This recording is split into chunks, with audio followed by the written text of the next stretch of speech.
جیسے کہ معتزلہ نے کہا ہے کہ بھائی اللہ تعالیٰ تمام صفات سے پاک ہے اور انہیں نفی کر دی ہے، تو کیا یہ بات ٹھیک نہیں ہے کہ اللہ تعالیٰ کو تمام صفات سے پاک کیے جائے، اور کیونکہ وہ واحد ذات ہیں، اور جو صفات ہوں، نصوص میں وارد ہوئی ہیں تو ان کی مناسب تعویل کی جائے، جیسے ماتریدی و اشاعرہ نے کی ہے، یا پھر محدثین کی طرح تفویض والی بات کر دی جائے، لیکن اللہ تعالیٰ کو تمام صفات اچھا سے پاک مان لیا جائے؟ اچھا، میرے خیال سے میری بیچ میں آواز کٹ گئی تھی، میرا دوسرا سوال بھی جواب مکمل نہیں ہوا، تب بھی میری آواز آ رہی ہے؟ آواز آ رہی ہے جی بالکل۔ جی شیخ، آواز آ رہی ہے۔ اچھا، میں دوسرے سوال کے جواب میں یہ عرض کر رہا تھا کہ یہاں پر ہم تو نصوص کا تعارض بھی بچاتے ہیں، اور جہاں پر عقل و نقل کا تعارض ہو رہا ہے تو وہاں پر بھی ہم بچا کر کیا کہتے ہیں، وہاں تعویل کر دیتے ہیں۔ یہ سوال ہم پر اٹھتا ہی نہیں، محدثین پر اٹھتے ہیں، تو پھر وہ وہی بات کہیں گے کہ بس نص نے کہہ دیا ہے لیسا کمثلہ شیء، تو ہم نے کہا تھا کہ ہم اس کی تفصیل میں نہیں جائیں گے، لیسا کمثلہ شیء کہہ دیا تو ٹھیک ہے، اور جہاں پر کسی چیز صفت کو ثابت کیا ہے تو ہم اس کو واضح کر دیتے ہیں کہ یہ لفظ خود قرآن نے کہہ دیا ہے، معنی اس کا ہم مراد لیں گے، جو قرآن نے بتایا ہے معنی تو وہ ہم مراد لیں گے، لیکن کیفیات کی ہم تفویض کر دیں گے۔ تو یعنی سوال انہیں پر اٹھتا ہے، لیکن وہ جو بھی جواب دیں گے وہ یہ پھر ہے بھی مسئلہ بھی ان کا ہے، ہمارا مسئلہ بھی نہیں ہے، اور خود ہم ہی تو سوال اٹھا رہے ہیں۔ اور دوسری بات یہ کہ وہ اپنے اصول پر آ جاتے ہیں کہ ہم نے کہا ہے کہ ہم جو نفی والی بات ہے اس میں اجمال سے کام لیں گے، اور جو اس بات والی بات ہے تو اس میں ہم تھوڑا تفصیلی کلام کریں گے۔ اور تیسری بات آپ نے کیا کہی تھی کہ اللہ تعالیٰ کو یعنی صفات سے یعنی پاک مانا جائے؟ تیسرا سوال یہ تھا کہ معتزلہ کی طرف جیسے انہوں نے صفات کی نفی کی ہے اور تمام صفات سے اللہ تعالیٰ کو پاک مانا ہے، تو اس طرح جو ہم بھی یا جو محدثین ہیں وہ بھی اللہ تعالیٰ کو صفات سے بالکل پاک مان لے اور کہیں کہ کوئی صفت نہیں ہے اللہ تعالیٰ کی، لیکن جو صفات نصوص میں وارد ہوئی ہیں جیسے ید اللہ فوق ایدی مکان یا احادیث میں جیسے ہے، تو ان کے ہم مناسب تعویل کرنے جیسے ماتریدیہ و شاعرہ نے کی ہے، یا پھر محدثین کی طرح تفویض والی بات کر دیں کہ وہ کما یلیق بھی شان ہے، لیکن اللہ تعالیٰ کی کوئی صفت نہیں۔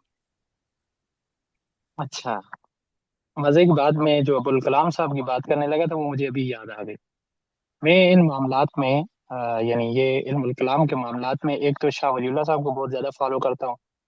شاہ ولی اللہ کہتے ہیں کہ یہ جو کلامی ابحاث ہیں یہ ابحاث عقیدے کی نہیں ہونی چاہیے، بلکہ یہ کلامی ابحاث فقط کلامی ابحاث ہی ہونی چاہیے، اور جو کوئی اگر گمراہ فرقہ ہے تو اس کے خلاف جو ہم نے کلام کیا تو وہ فقط اس کے رد میں ہونی چاہیے، ان کو ہم عقیدہ نہیں بنا سکتے، بلکہ توقف کریں گے، اور یعنی کافی ساری باتیں ہیں، لیکن میں شاہ صاحب کی بات سے کسی حد تک اتفاق کرتا ہوں، اور میں اس معاملے میں ابوالکلام صاحب کی بات مجھے بہت پسند ہے۔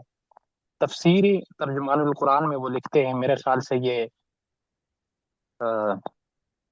سورۃ النحل کی کسی آیت کے تحت لکھتے ہیں، وہ فرماتے ہیں کہ اللہ تعالیٰ کی اچھا تنزیہ ہوتی ہے نا، تنزیہ کا مطلب ہوتا ہے اللہ تعالیٰ کو ہر چیز سے پاک ماننا۔ تنزیہ کا کمال تو اسی میں تھا کہ اللہ تعالیٰ سے ہر صفت کی نفی کر دی جائے، اللہ تعالیٰ اس طرح کے بھی نہیں ہے، اس طرح کے بھی نہیں ہے، اس طرح کے بھی نہیں ہے، یعنی ہر چیز سے جب اللہ تعالیٰ کی ذات کو پاک مان لیا تو اس میں تنزیہ کا کمال ہے۔ لیکن جب اللہ نے یہ کہہ دیا تھا کہ میں ہوں، میں موجود ہوں، میں اللہ ہوں، تو انسان کی فطرت اور انسان کا وجدان لازمی طور پر اللہ کے لیے کوئی نہ کوئی تصور قائم کرتا، انسان کی فطرت بھی اور انسان کا وجدان بھی۔ جیسے آپ مثال لے لیں، فرعون نے کیا کہا تھا، یا حامان ابن لی صرح اللہ علی، ایک منٹ معذرت کے ساتھ، ہانی آپ موجود ہیں، آپ ایسا کریں نا تفسیر والے کلاس میں آپ میسج کر دیجئے اور کہیے کہ ابھی تھوڑا سا یہ ہمارا فلسفے کا لیکچر چل رہا ہے تو جیسے فری ہوتے ہیں کلاس لیتے ہیں، ٹھیک ہے، وہاں میسج کر دیجئے۔ اچھا، میں عرض کر رہا تھا کہ فرعون نے کیا کہا تھا، یا حامان ابن لی صرح لعلی اطلع الی الہ موسیٰ، بلکہ ایسا کریں آپ انہیں کہیں کہ آج چھٹی کریں، کافی تاخیر ہو گئی، اگر پھر ان بیچاریوں کے بھی کام ہوتے ہیں۔ اچھا، فرعون نے کہا لعلی اطلع الی الہ موسیٰ، کہ آپ میرے لیے آپ کوئی وہ بنا لیں، سیڑھی بنا لیں یا کوئی ایسا محل بنا لیں کہ میں اوپر جھانک کر کیا کروں، دیکھوں کہ موسیٰ کا الہ کیسا ہے۔ ایک طرف وہ الہ کا انکار کر رہا ہے، لیکن دوسری طرف اس کی فطرت اس بات کی گواہی دے رہی ہے کہ الہ ہے۔ اور یہاں سے محدثین اپنے لیے دلیل بھی پکڑتے ہیں، وہ کہتے ہیں دیکھیں فرعون کی فطرت نے گواہی دی تھی کہ اللہ اوپر ہے، یہ جو صفت استوا والی بات آ جاتی ہے۔ بہرحال تو ابوالکلام صاحب یہ کہتے ہیں کہ انسانی وجدان اور انسانی اس کا فطرت کا تقاضا یہ تھا کہ وہ اللہ کے حوالے سے کوئی نہ کوئی تصور قائم کرتا، تو اس تقاضے کو مد نظر رکھ کر اللہ تعالیٰ نے اپنے بارے میں بتا دیا کہ میں ایسا ہوں، میں اس طرح سے پیدا کرتا ہوں، میں اس طرح سے مارتا ہوں، میں اس طرح سے زندہ کرتا ہوں۔ اور اللہ نے جو اپنا تعارف ان الفاظ میں کرا دیا تو یہ تمام اللہ کی صفات ہو گئی۔ تو یہ انسانی وجدان کا تقاضا تھا کہ اللہ تعالیٰ کے لیے پھر اس طرح سے صفات ماننا پڑے، اور وہ خود اللہ تعالیٰ نے بتا دی۔ تو یہ بات ہے کہ یعنی بالکل نفی نہیں کر سکتے، انسان کا وجدان اور انسان کا جو انسان کی جو فطرت ہے وہ پھر بھی کوئی نہ کوئی تصور قائم کرے گی، اور وہ تصور قائم کر کے کوئی غلط صفت جو اختیار کر لے تو اس سے اچھا یہی نہیں ہے کہ جو اللہ نے بتا دی ہیں وہی صفات اختیار کر لیجیے۔ اور جہاں پر اگر کوئی تجسیم وغیرہ لازم آتی ہے تو پھر اشاعرہ اور ماتریدیہ کا بہترین موقف اور بہترین مزاج ہے کہ وہ اس صورت میں کیا کرتے ہیں کہ اس کی مناسب تعویل کر لیتے ہیں۔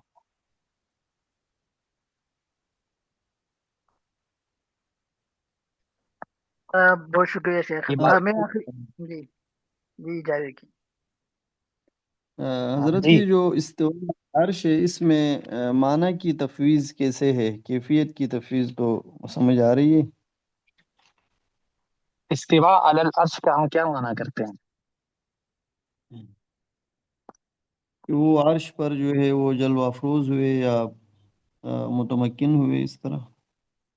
اچھا، یہ اگر ہم معنی کریں، ویسے بعض اشاعرہ اور ماتریدیہ بعض معنی کرتے بھی ہیں، اور لیکن ہم اگر یہ معنی کرتے ہیں کہ اللہ تعالیٰ عرش پر متمکن ہوئے، تو یہ متمکن ہونے والا معنی کرتے ہی فوراً تجسیم لازم آتی ہے نہیں آتی؟ جی آ جاتی ہے۔ جبکہ اشاعرہ اور ماتریدیہ نے اسی چیز سے تو بچنا ہے کہ اللہ تعالیٰ کی کسی بھی صورت میں تجسیم لازم نہ آئے، تو اس سے بچنے کے لیے وہ بہت سارے معنی کی بھی تفویض کر دیتے ہیں۔ وہ کہتے ہیں کہ استواء علی العرش سے مراد کیا ہے، معنی کیا ہے، یہ بھی ہمیں نہیں پتہ، وہ بھی اللہ کو معلوم ہے کہ استواء علی العرش سے کیا مراد ہے۔ تو ہم پھر یہاں پر ساتھ تعویل بھی کر دیتے ہیں، اور ہم یہ کہتے ہیں کہ استواء علی العرش سے مراد یہ ہے کہ اللہ تعالیٰ نے یعنی جو کنٹرول سنبھالا کائنات کا، جیسے مطلب کائنات کی تخلیق کر لی، اس کے بعد چلانے کے لیے نظام سنبھالا، تو اس معنی میں ہم اس کی پھر تعویل کر لیتے ہیں۔ ٹھیک ہے سر، ٹھیک ہے۔ شیخ میں آخری سوال باقی تھا، وہ یہ کہ ہوں۔ معتزلہ نے عقل کو اصل مانا ہے اور نقل وغیرہ کو فرع مان لیا۔ دوسرے نمبر پہ ثانوی چیز انسان نے اسلام کو یا وحی کو پہچانا وہ عقل کے ذریعے، کیونکہ قرآن تو ہوں۔ کوئی جادوئی کلام تھا نہیں کہ اس پر جادو ہو چکا اور اس نے اسلام کو قبول کر لیا۔ تو یہ درست نہیں ہے کہ عقل کو اصل مان لیا جائے، کیونکہ اسی کے ذریعے انسان نے عقل اور مشاہدے کے ذریعے انسان نے وحی کو پہچانا اور احادیث کو پہچانا اور رسول اللہ کو پہچانا، اللہ کو پہچانا اور پھر اسلام ایمان لائے۔ اور جہاں تک آپ نے یہ بات فرمائی کہ بعض صاحب عقل لوگ جو ہیں وہ صاحب ایمان نہیں ہیں، تو یہ بھی ممکن ہے کہ انہوں نے ضد و عناد کی بنیاد پر اسلام قبول نہ کیا ہو، جیسے ابو جہل ہے، ابو لہب ہے، حالانکہ انہوں نے یہودی جیسے ہیں کہ انہوں نے عقل کے ذریعے اسلام کو تو پہچان لیا تھا، ایمان کو پہچان لیا تھا، رسول اللہ کو پہچان لیا تھا، لیکن ضد و عناد کی بنیاد پر وہ اسلام قبول نہیں کیا۔ اصل میں اس کا جو جواب دیا ہے وہ یہ دیا ہے، محدثین ہی اس کا جواب دیتے ہیں، کیونکہ اصل ٹکراؤ یہاں پر انہی کا تھا۔ محدثین کہتے ہیں کہ دیکھیں، آپ کہتے ہیں کہ عقل کے ذریعے سے ہم نے وحی کو پہچانا، عقل کے ذریعے سے ہم نے کس کو پہچانا، شریعت کو پہچانا، تو لہذا جب پہچان کی بنیاد عقل ہے تو یہی بنیاد ہے۔ لیکن وہ کہتے ہیں کہ اگر کسی کی عقل ہی نہ ہو تو کیا عقل کا نہ ہونا یا کسی کی عقل نہ پہچان سکے تو اس سے یہ تو لازم نہیں آتا کہ وہی اپنی وہی کے اندر حقانیت نہیں تھی، عقل نے حقانیت ثابت کی۔ یعنی وہی کی حقانیت عقل کی محتاج ہے ہی نہیں ہے، وہ اپنی نوعیت میں، اپنی اصلیت میں اس کے اندر حقانیت موجود ہے۔ شریعت میں، نبوت میں کسی کی عقل مانتی ہے تب بھی، نہیں مانتی تب بھی۔ مثال کے طور پر کسی کی عقل ہے لیکن وہ کس طرح کی ہے، وہ مجنون ہے۔ اب اس کی عقل تو ہے لیکن وہ کیا وہی کی حقانیت مان سکتا ہے؟ نہیں مان سکتا، ہے ہی مجنون ہے۔ اب یا پھر ٹھیک ہے بالکل، جیسے عیسائی پادری ہوتے ہیں مثلا، عقل ان کی بھی ہے لیکن وہ اپنی اس عقل کی بنیاد پر وہی کی حقانیت کو تسلیم نہیں کر سکے، مطالعہ کر کے بھی اسلام کا یعنی تسلیم نہیں کر سکے۔ لیکن ان کا تسلیم نہ کرنا یہ اس بات کی دلیل تو نہیں بنتی کہ وہی میں حقانیت ہی نہیں ہے۔ یعنی عقل نے وہی کی حقانیت کی تائید کی ہے، وہی کی حقانیت کو ثابت نہیں کیا۔ وہی کی حقانیت پہلے سے ہی تھی، وہ لوح محفوظ میں تھی تب بھی اس میں حقانیت تھی، وہ اتری ہے تب بھی اس میں حقانیت ہے۔ عقل نے صرف اس کی تائید کی ہے اور بعض کی عقلوں نے تائید نہیں کی، اس لیے ہم اس کو بنیاد نہیں مان سکتے۔ جہاں تک آپ نے مجنون کی بات فرمائی ہے، وہ اس کا تو ظاہر ذہنی توازن ٹھیک نہیں ہے، تو وہ وہی نہیں پہچان سکے گا۔ اور جہاں تک عیسائی پادریوں کے تعلق ہے تو انہوں نے اسلام کا مطالعہ کیا۔ میں نے گزارش کی کہ ممکن ہے انہوں نے ضد و اناد کی بنیاد پر اسلام کو قبول نہ کیا ہو، اور نہیں، جیسا ضد کہ اور دیکھیں، یعنی ضد اور بنیادی توازن عناد، کیا عقل کی؟ جی اچھا ضد اور عناد ہر کوئی تو اختیار نہیں کرے گا نا، کوئی کرے گا۔ ابو جہل نے کیا تھا، ابو لہب نے کیا تھا، لیکن یہودی کر لیں گے، ہر کوئی تو نہیں کرے گا۔ بل گیٹس کتنا ذہین ہے، کیا وہ بھی ضد اور عناد کی وجہ سے غیر مسلم ہے؟ وہ تو اپنی عقل ہی کی وجہ سے بہرا روی پہ نا، یعنی ہر کوئی ضد اور عناد کی بنیاد پر انکار نہیں کرتا، کوئی عقل کی بنیاد پر بھی حقانیت کو نہیں پہچان سکتا۔ اور پھر بات وہی آ جاتی ہے، اگر ہم عقل کو بنیادی حیثیت دیں تو اس سے کیا لازم آتا ہے کہ شریعت کی حقانیت عقل نے ثابت کی ہے، جبکہ دنیا میں کسی کی بھی کوئی عقل نہ ہوتی، کسی انسان کے پاس عقل نہ ہوتی، تو کیا وہی میں حقانیت تھی یا نہیں تھی؟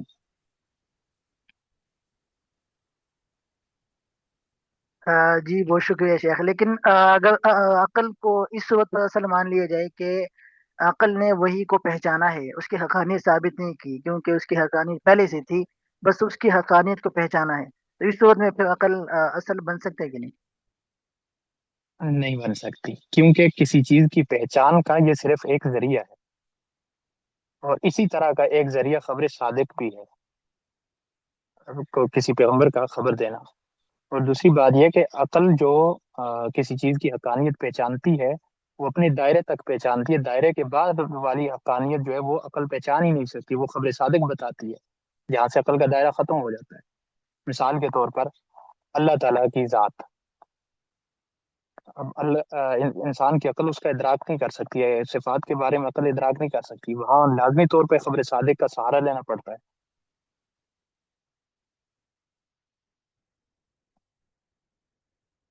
یعنی عقل صرف تائید کرتی ہے۔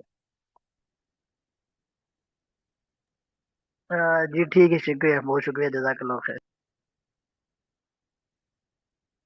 جی، اور کسی کا کوئی سوال؟ ایک منٹ کے معذرت کے ساتھ ہانی صاحبہ، آپ کو میری آواز آ رہی ہے؟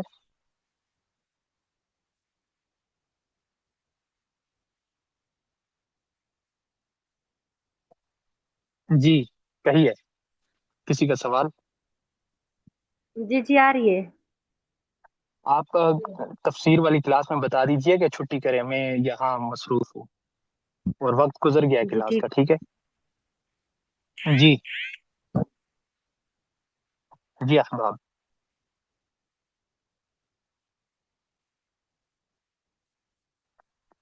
شاہد رفیق صاحب، آپ گزشتہ ہفتے میں کچھ فرما رہے تھے۔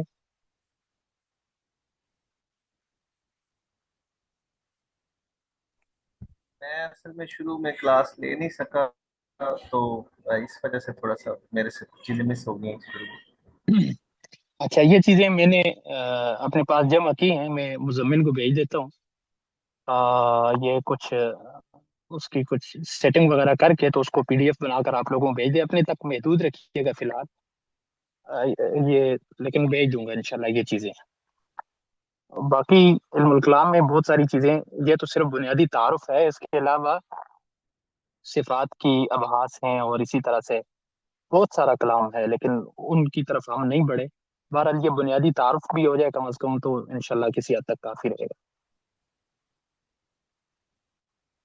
اور جی صفیہ نور صاحبہ، آپ بھی گزشتہ ہفتے میں کچھ کہنا چاہ رہی تھی.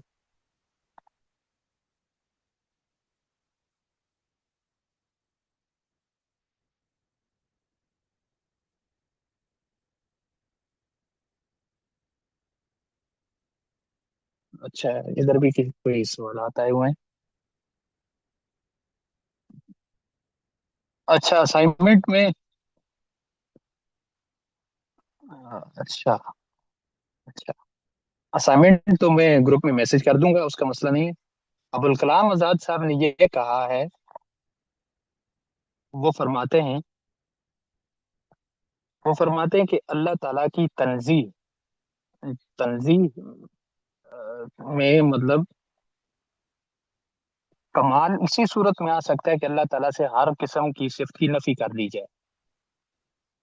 اس طرح بھی نہیں ہے، اس طرح بھی نہیں ہے، اس طرح بھی نہیں ہے، اس طرح بھی نہیں ہے، اس سب طرح کے نہیں ہے، اس سے بلند و بالا ہے، تو تنزیل کا اس بات ہو جاتا ہے اور تنظیم میں کمال ہو جاتا ہے. لیکن اگر ایسا ہوتا تو انسان کی فطرت اور انسان کا وجدان اللہ تعالیٰ کے بارے میں کوئی نہ کوئی تصور اختیار کر لیتا. تو جب تصور اختیار کرتا اور جب انسان کا وجدان یا انسان کی فطرت اگر کوئی تصور اختیار کر لیتی تو پھر کیا پتا کسی کی عقل جو ہے وہ کیا اختیار کر لیتی، کسی کی عقل کیا اختیار کر لیتی. اس لیے اللہ تعالیٰ نے اپنے وجود کے بعد اپنے بارے میں خود فرما دیا کہ میں اس طرح سے ہوں، مثلا میں مارتا ہوں تو اس طرح مارتا ہوں، میں زندہ کرتا ہوں اس طرح سے کرتا ہوں، میں سنتا ہوں اس طرح سے سنتا ہوں. یا اس طرح کی بات نہ بھی کی ہو، اتنا بھی کہہ دیا کہ میں سنتا بھی ہوں، میں مارتا بھی ہوں، میں زندہ بھی کرتا ہوں. تو یہ جو اپنے تعارف میں اللہ تعالیٰ نے کہہ دیا تو یہی اللہ تعالیٰ کی صفات ہیں. اور یہ انسانی وجدان اور انسانی اس کا انسانی فطرت کا تقاضا تھا، تو اللہ تعالیٰ نے اسی لیے اپنے لیے صفات کی وضاحت کر دی ہے. تو اس لیے صفات ثابت ہو جاتی ہیں.